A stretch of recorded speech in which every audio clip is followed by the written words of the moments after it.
किसान भाइयों, नरमा कपास में बीटी कॉटन में उखेड़ा या फिर उखटा रोग क्यों आता है? इसके पीछे क्या कारण होता है? क्या इसका कोई इलाज है या फिर नहीं? इसके लिए कोई स्प्रे करें या फिर नहीं? इसके ऊपर आज की इस वीडियो में आपको पूरी सटीक जानकारी मिलेगी। तो इस वीडियो को पूरा देखना, और अगर आपको ये जानकारी अच्छी लगे तो दूसरे नरमा कपास के किसानों तक इसको शेयर ज़रूर कर देना। चलिए शुरू करते हैं। उखेड़ा के लक्षणों की अगर हम बात करें तो इसमें पौधे की पत्तियां पीली होकर नीचे गिर जाती हैं, यानी कि ये नीचे से ऊपर की तरफ बढ़ता है। पहले नीचे वाली पत्तियां पीली होती है, वो नीचे गिर जाती हैं, फिर ऊपर वाली पत्तियां पीली होती चली जाती हैं और नीचे गिरती चली जाती हैं। एक टाइम के ऊपर पौधे की सारी पत्तियां पीली होकर नीचे गिर चुकी होती हैं, पौधे के ऊपर एक भी पत्ता नहीं बचता। तो ये उखेड़ा के लक्षण होते हैं।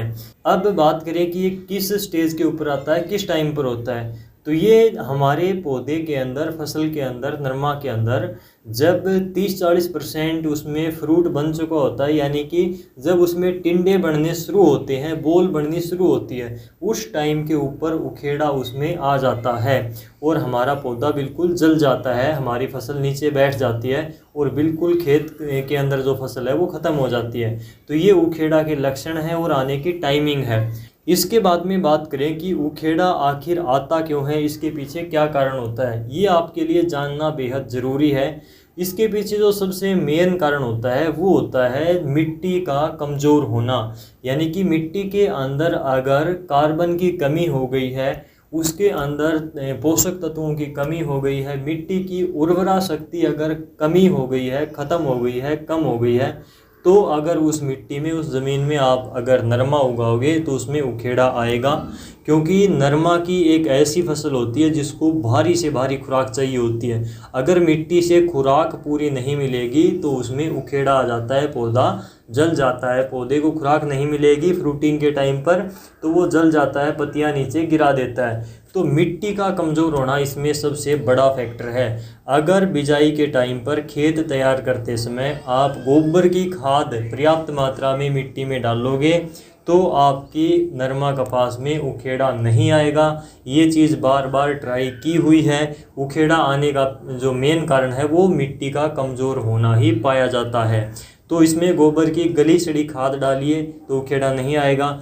एक बार आप 1 साल के लिए, 2 साल के लिए नरमा का उसमें गैप लीजिए, यानी कि फसल चक्कर अपनाइए। कम से कम 1 साल उसमें गंवार की खेती कीजिए, मूंग की खेती कीजिए, कोई दूसरी फसल उगाइए जो मिट्टी को ज़्यादा कमज़ोर ना करती हो।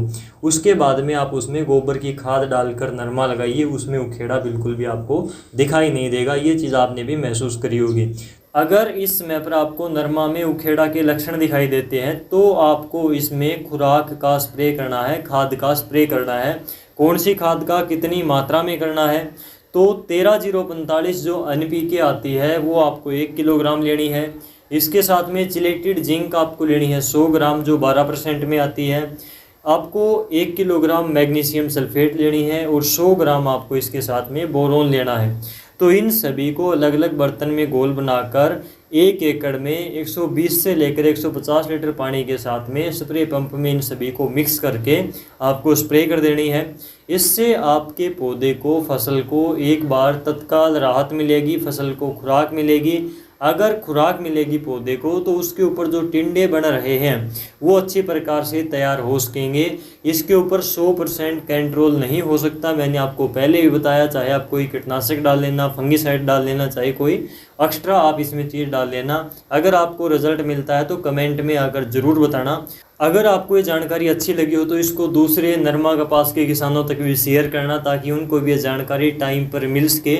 आज के इस वीडियो में बस इतना ही। आपसे फिर मुलाकात होगी कोई और अच्छी जानकारी के साथ। तब तक के लिए नमस्कार।